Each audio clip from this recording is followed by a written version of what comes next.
How about if you find somebody that they want to settle down, they want to have some fun, you open to that with somebody else? I am single, so I'm allowed to do whatever. I don't want Sophie to play game with me. I'm not interested in that. Miss? No. Hell no, not with me. I am single, so I am allowed to do whatever. That one sentence landed harder than any argument, any gift, any romantic gesture we have seen between them. You could see the shift on Pedro's face in that moment, the confidence draining out, the certainty cracking. Because in his mind, this trip meant progress, meant exclusivity, meant something serious building. In her mind, it meant space, healing, and freedom. Same relationship, two completely different definitions. And that is where everything breaks. Because if one person thinks they are building a future and the other thinks they are casually dating, somebody is about to feel played. Pedro looked stunned, almost embarrassed, like the ground moved under him. Sophie looked calm, firm, almost protective of her independence. That contrast was not small. It was identity level. He sees himself as a man investing in a serious relationship. She sees herself as a woman freshly out of marriage who refuses to be claimed. Hi, I am Sabrina, and this is TLC Drama Live. And if you thought this was just another messy dating storyline from 90 Day Fiance or 90 Day The Single Life, pause for a second because this one hits deeper. Drop in the comments right now whose side were you on in that moment, because that answer says more about your dating style than you think. And if you are new here, make sure you subscribe, because we are not just reacting, we are analyzing behavior. Now let us rewind slightly. Pedro did not approach this casually. He bought Sophie a $20,000 gift on the first date. $20,000. That is not light flirting energy. That is investment energy. Add weekly flowers, love letters, public affection, and you get a man who believes he is showing serious intent. In his mind, those actions create momentum. In Sophie's mind, those gestures did not rewrite her emotional reality. She had recently separated from Rob. She admitted she was still healing. There were even moments where she was still entangled with her past. So here is the uncomfortable question. Did Pedro assume exclusivity because he gave more? Or did Sophie enjoy the benefits without correcting the assumption strongly enough? Watch how this dynamic builds. He thinks effort equals status. She thinks status requires conversation. He thinks travel to the Dominican Republic for his family birthday means commitment. She thinks it means she is getting to know him. That gap is not small. That gap is where resentment grows. And now the real tension begins to simmer. Was Pedro love bombing without realizing it, using grand gestures to fast-forward intimacy? Did Sophie give mixed signals by accepting expensive gifts and flying out while privately claiming she was single? Or did both of them hear only what they wanted to hear because clarity would have ruined the fantasy? Pedro later says he would never have spent that time and money if he knew she saw herself as single. That line reveals something important. For him, investment expects return. For her, autonomy remains non-negotiable. So when she says she is single, she is not insulting him. She is defining herself. But here's the pressure point that keeps this from being simple. If money equals commitment in his mind, what does refusal equal in hers? $20,000 on a first date is not subtle. It is not cautious. It is not neutral. It is a statement.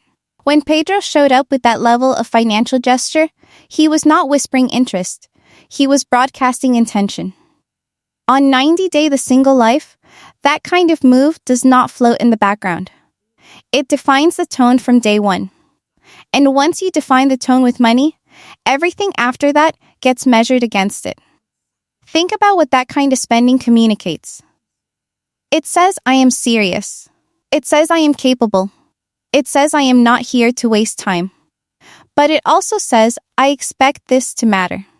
Because no one drops $20,000 casually and walks away emotionally untouched. So the question is not whether the gift was generous. The question is what expectation was quietly attached to it.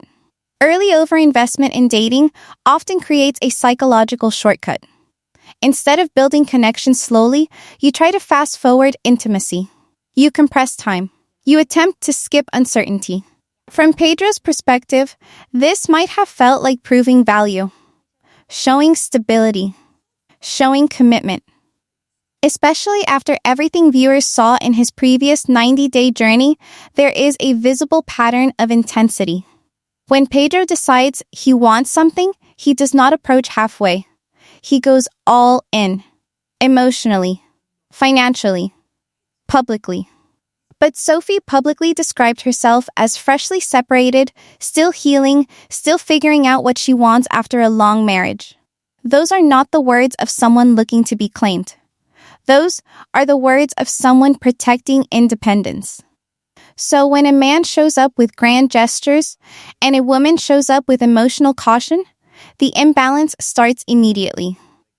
Now lay your ego into this carefully.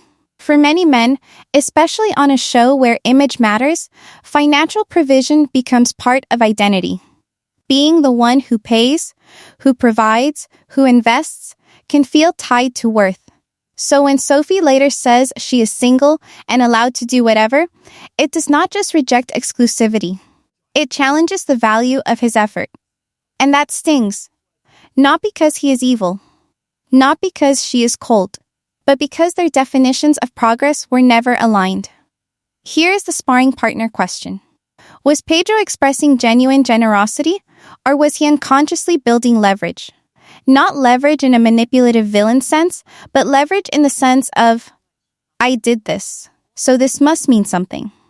Because when he later says he would not have spent that time and money if he knew she saw herself as single, he reveals a transaction mindset creeping in. Effort in. Commitment out. On the flip side, Sophie accepted the gift. She continued seeing him. She flew out to celebrate his sister's birthday. Those are signals too. Even if she believed she was single, the optics matter. Human beings read patterns through action, not disclaimers. So if your words say slow down, but your actions say show up, confusion becomes inevitable. And this is where tension quietly builds under the surface. When financial effort is not matched emotionally, does the investor feel used, or does the receiver feel pressured? And which one starts to pull away first when reality refuses to match the fantasy? Before Pedro ever stepped into the picture with flowers and five-figure gestures, Sophie was walking out of a marriage. Her separation from Rob was not ancient history. It was recent, emotional, unfinished. On screen, she admitted she was still healing. She said she was not ready for something serious. That was not hidden. That was spoken. And yet, at the same time, there were moments where she was still entangled with her past, even hooking up with Rob after the separation.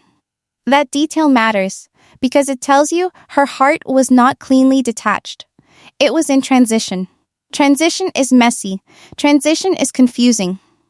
When someone leaves a long relationship, especially one that defined most of their adult life, they do not instantly flip into clarity. They oscillate. One day they want independence, the next day they crave familiarity. That does not make Sophie manipulative. It makes her human. She said she wanted space. She said she needed time. She did not present herself as ready to be claimed. But here's where the tension sharpens. If those red flags were visible, why did Pedro charge forward? Why invest emotionally and financially into someone who openly said she was still healing? That question is uncomfortable because it suggests he might have believed he could accelerate her process. Outcome control. If I show up strong enough, generous enough, serious enough, she will move faster. If I treat her like my future, she will become my future. From Sophie's side, imagine being freshly separated, cameras around you, attention shifting, options appearing. Someone shows up determined, expressive, ready to build something stable. That can feel reassuring. Safe, attractive even. Especially after a turbulent marriage. Accepting that energy does not automatically equal promising exclusivity, but it does create emotional overlap.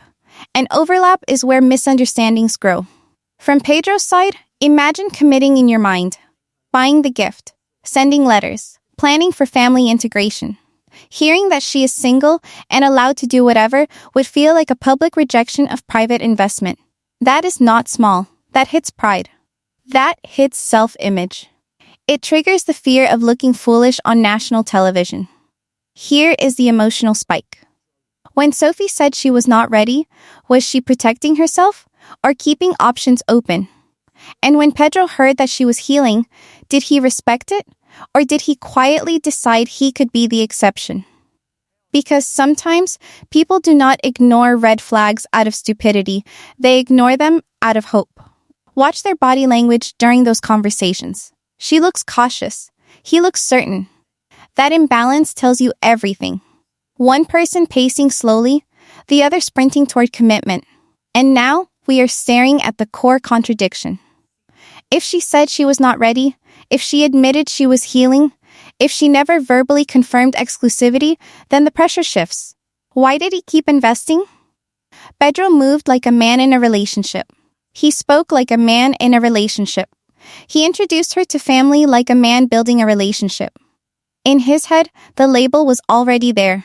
Serious. Exclusive. Moving forward. Sophie, on the other hand, never said those words. She described them as getting to know each other. She described herself as single. That gap is not dramatic editing. That gap is a silent agreement that never existed.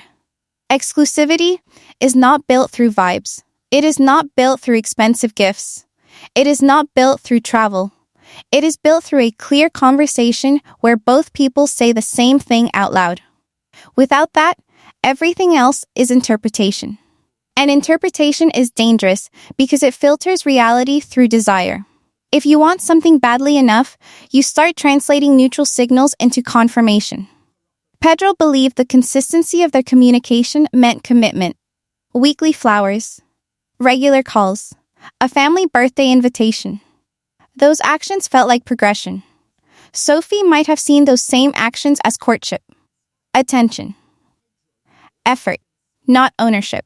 In modern dating, especially inside reality television, attention is amplified. Gestures are bigger. Moments are public. That pressure can make a connection look more serious than it is. Let me ask you something honestly. Have you ever assumed commitment because the energy felt strong? Because the dates were frequent? Because the affection was intense? Only to find out the other person never signed up for that title? That moment hits hard. It makes you question your perception. It makes you wonder if you misread the entire situation. On reality TV, the timeline moves faster. Trips happen early. Families get involved quickly. Producers frame storylines around potential couples. That environment can create an illusion of seriousness before the foundation is stable. Pedro might have internalized the pace of the show as proof of progress. Sophie might have experienced the same pace as exploration under a spotlight. There is also the psychology of assumption. When someone invests heavily, they often assume reciprocity. It feels logical. If I am giving this much, the other person must be feeling this much. But emotions do not follow math. Two people can experience the same dates, the same conversations, and walk away with completely different interpretations. When Sophie said she was single, she was not rewriting history. She was clarifying her position. When Pedro reacted with shock, he was not inventing exclusivity out of nowhere. He was reacting to the story he had built internally. That is the tragedy of silent agreements. They feel real until someone speaks. And now, we reach the uncomfortable possibility. Did Sophie fail to correct assumptions strongly enough, or did Pedro hear only the parts that supported the outcome he wanted? When words and actions conflict, which one did he choose to believe? Pedro leaned in for what he thought would be a clarifying conversation with Liz. He wanted insight, a neutral perspective, maybe even reassurance that he was reading Sophie correctly. But what he got instead was nuance. Liz carefully navigated the conversation, offering observations without judgment. She said Sophie was still healing. She said Sophie needed space. She said, in subtle ways, that commitment might not be immediate. Those words were meant to be helpful, measured, supportive. Pedro, however, heard something else entirely. He filtered Liz's cautious phrasing through a lens of expectation and investment.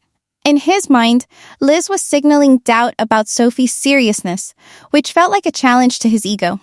Suddenly, a conversation meant to provide clarity became a trigger for insecurity. He twisted neutral guidance into confirmation of his fears, that Sophie might not be loyal, that all his effort could be wasted. Meanwhile, Sophie got wind of this interpretation and felt the sting of betrayal. To her, it was a violation of girl code. She had confided in Liz, trusted her to be discreet and to represent her perspective accurately, not to be misheard or misrepresented. Her anger was understandable.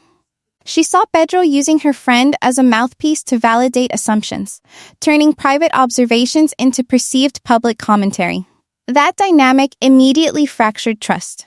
From a behavioral perspective, this is classic projection. Pedro projected his own anxiety, his fear of being misled or used, onto the words of Liz. His ego, bruised by the mismatch between his investment and Sophie's hesitance, needed an explanation. Liz's careful, measured words became evidence in a mental story that suited his discomfort. On the other side, Sophie's reaction was protective.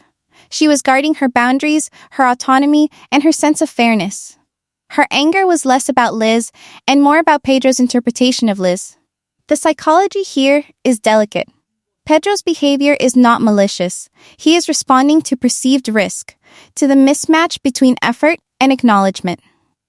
Sophie's response is not extreme. She is responding to perceived betrayal, to the fear that her honesty is being twisted. Both reactions are rooted in self-preservation, yet they escalate the tension. They are caught in a feedback loop. One interprets, the other reacts, trust erodes, communication falters. It's also worth noting the environment. Reality TV amplifies these dynamics. Conversations are scrutinized, intentions are examined on camera, and every misstep becomes a highlight reel. Small misunderstandings that might have been smoothed over in private life are magnified, creating layers of emotional intensity that neither participant fully anticipated. By the end of this exchange, the relationship is no longer just about compatibility or emotional readiness. It is about credibility and trust. Pedro questions whether Sophie can be relied upon to be transparent. Sophie questions whether Pedro can process honesty without distortion. The fracture is mutual, and the fallout extends beyond words to perception, to emotional security, to the sense that both are navigating a minefield. Now, trust is damaged on both sides. Sophie's position in all of this is complicated, and it's easy to oversimplify her role.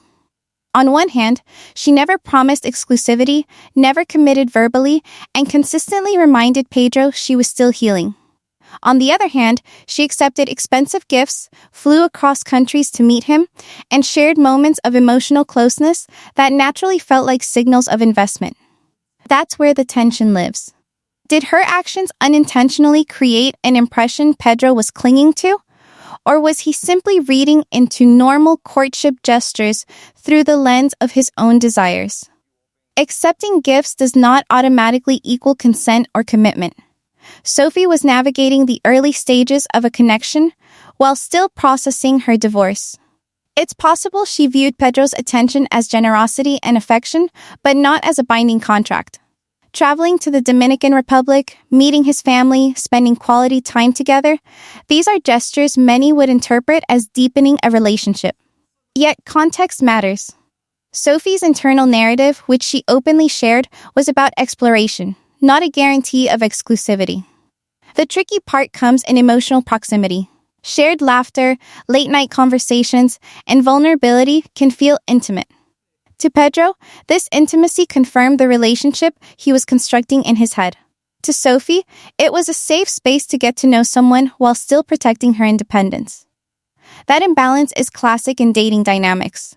One person's gestures are another person's signals. One person's intimacy is another person's boundary. From a behavioral perspective, Sophie is not manipulative. She is navigating her own emotional landscape, trying to balance curiosity, attraction, and self-preservation. The problem arises when those navigating different emotional timelines interact under pressure and spotlight. Pedro's intense investment collided with Sophie's cautious pace. Her actions were interpreted as permission, whether or not that was her intention. That's a harsh reality of misaligned expectations. Here's where audience perspectives split. Some viewers see Sophie as leading him on, enjoying the attention and gifts without reciprocating commitment. Others see her as a woman honestly processing her own life, saying what she means and not yielding to pressure. Both views are fair in isolation, but the collision of those views is where drama explodes.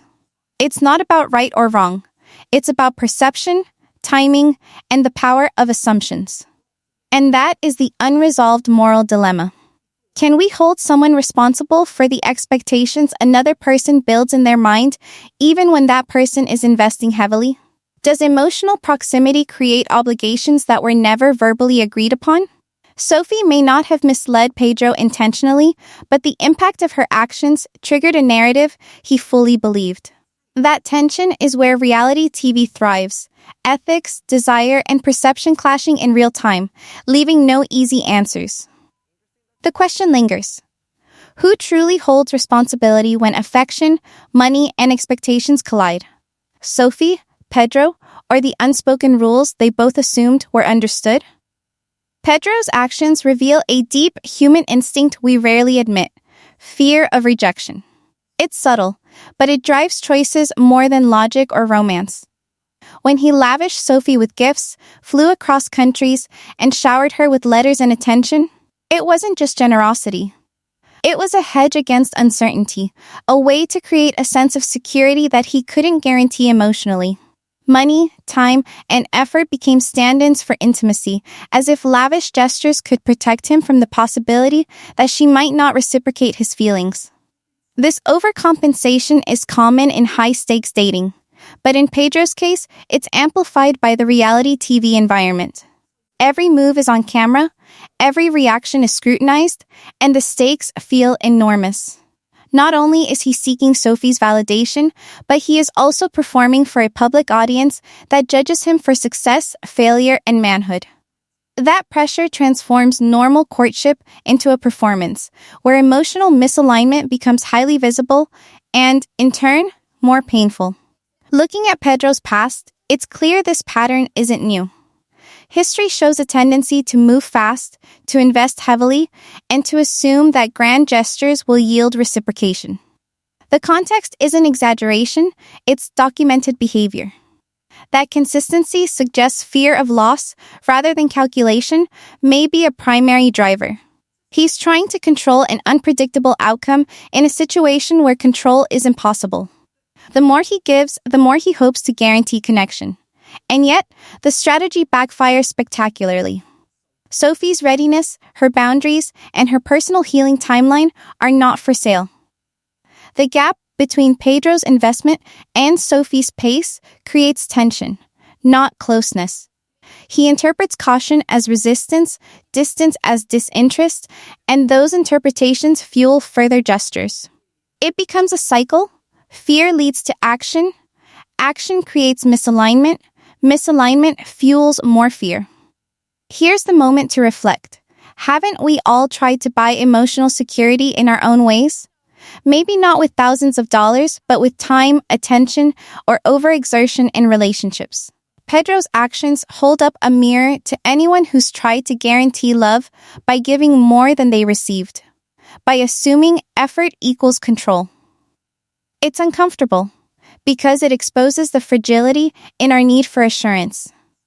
Reality TV magnifies this. What might be a subtle misstep in private life becomes a public spectacle. Pedro's attempts to secure Sophie's affection are not just personal. They are broadcast for thousands to interpret, judge, and dissect. The pressure of cameras, combined with his fear of rejection, intensifies emotional stakes to a level few of us experience outside of television. So, by the end of this intense episode, one question lingers for everyone watching. What was Pedro really afraid of? Was it losing Sophie, losing face, or losing the sense of control he believed his investment could buy? The answer isn't simple, and that uncertainty keeps both the characters and the audience on edge. The irony is almost cruel when you step back and look at Pedro and Sophie on the single life. Here they are, two people who supposedly wanted connection, yet they ended up in a show dedicated entirely to exploring what happens when love doesn't line up. The nuclear line Sophie dropped earlier, "I am single, so I'm allowed to do whatever," isn't just a dramatic moment, it's a roadmap for exactly how they got here. Pedro's intense investment collided with her clear boundaries, and the result is a perfect storm of misalignment that reality TV thrives on. Expectation versus reality has been their constant theme. Pedro assumed commitment, exclusivity, and emotional alignment simply because he wanted it and poured effort into it. Sophie, on the other hand, maintained her independence, stayed honest about her healing process, and resisted pressure to accelerate something she wasn't ready for. Those two worlds were never on the same page, and in a setting where every action is amplified, miscommunication becomes explosive. Each gesture, each gift, each conversation was filtered through assumptions, ego, and emotion, creating a feedback loop of confusion and hurt. This pattern of misalignment is subtle but pervasive. Pedro read signals that weren't intended to promise anything more than curiosity and interest, while Sophie interpreted his overinvestment as warmth but not obligation. The mismatch wasn't born from malice or manipulation. It was born from differing timelines, emotional readiness, and the unspoken belief that effort equals outcome. Reality TV just took that raw human tension and made it vivid, putting both characters and the audience through the ringer. Looking at it objectively, the trajectory almost seems inevitable. When one person is moving at warp speed emotionally and financially, and the other is pacing cautiously, collisions happen. The nuclear line Sophie spoke isn't a single moment, it's the embodiment of a wider dynamic. Intention and perception mismatched, leading to frustration, embarrassment, and ultimately, separation. It's a lesson in how clarity, communication, and pacing are critical in any relationship, even when one side is armed with lavish gifts and constant attention. Here's where it slows down emotionally. Take a moment to feel the tension between them. Pedro's disappointment, Sophie's caution, the clash of hope and reality, it's raw human emotion stripped bare. This isn't scripted fiction, this is behavior under pressure, magnified for the cameras but fundamentally recognizable. Everyone has been in a situation where intentions didn't match perceptions, and the fallout is uncomfortable, sometimes public, and almost always emotional. And now, as we move toward the final payoff, that same nuclear line echoes. If money and effort couldn't secure exclusivity, if honesty and transparency weren't enough to align them, what's left when two people fundamentally misunderstand each other? That question sets the stage for the ultimate unraveling, leaving both Pedro and Sophie, and the viewers, wondering whether connection was ever truly possible, or if the collision of expectation and reality was destined from the start. Looking back at everything, the story finally comes into focus. Those open loops we planted in the first act, the nuclear line, the gifts, the misunderstandings, they aren't about villains or heroes. This isn't manipulation, at least not in the malicious sense. It's miscommunication amplified by differing emotional timelines and expectations. Pedro assumed commitment because he wanted it, because he invested, because he interpreted Sophie's gestures through the lens of hope and desire. Sophie, on the other hand, acted consistently with her own boundaries, healing from divorce, exploring a new connection, and staying true to her pace. The mismatch between expectation and reality is the root of the chaos, not intentional deception. Pedro's love bombing and financial overinvestment were not inherently wrong, but they carried unspoken assumptions. Sophie's openness to gestures and emotional closeness wasn't a promise of exclusivity. The collision happens when one person's signals are interpreted as guarantees by the other. That gap is where the drama lived, where emotions ran high, and where reality TV finds its fuel. It's human behavior stripped bare. Desire meets caution, expectation meets reality, and ego meets honesty. Watching this unfold reminds us how fragile early-stage connections can be, especially under the glare of public attention. There's an emotional release in seeing the resolution. Pedro's embarrassment, his ego bruised, his hope unmet, contrasts sharply with Sophie's measured calm, her boundaries intact, her independence reaffirmed. Both sides feel something deeply, but the clarity emerges. Clarity is what was missing all along. Timing, communication, and emotional readiness are what really dictate outcomes, not gifts, words, or assumptions. Recognizing that creates a sense of closure without vilifying anyone. It's about understanding behavior, not casting judgment. And yet, the story doesn't leave us hanging completely. It teases what's coming next. There are relationships where money, influence, and emotional leverage collide in ways that test loyalty, patience, and personal boundaries even further. When investment and expectation are imbalanced, the stakes rise dramatically, the fallout becomes public, and the consequences ripple across everyone involved. Those dynamics are about to unfold in another intense scenario, a couple where generosity and ego, trust and secrecy collide in ways that could make the Pedro and Sophie story look simple by comparison. So, as we take a step back, the takeaway is clear. Early love isn't about money or effort, it's about alignment. It's about understanding timing, signals, and boundaries before assuming reciprocity. Pedro and Sophie teach us that even the best intentions can spiral into misunderstanding when expectations aren't clarified. And for viewers who love the drama, the lessons and the tension continue, because there are more couples ready to navigate the same messy intersection of desire, trust, and human emotion. The stage is set for the next explosive chapter, where money, ego, and secrecy collide once again, and reality reminds us how complicated love really is.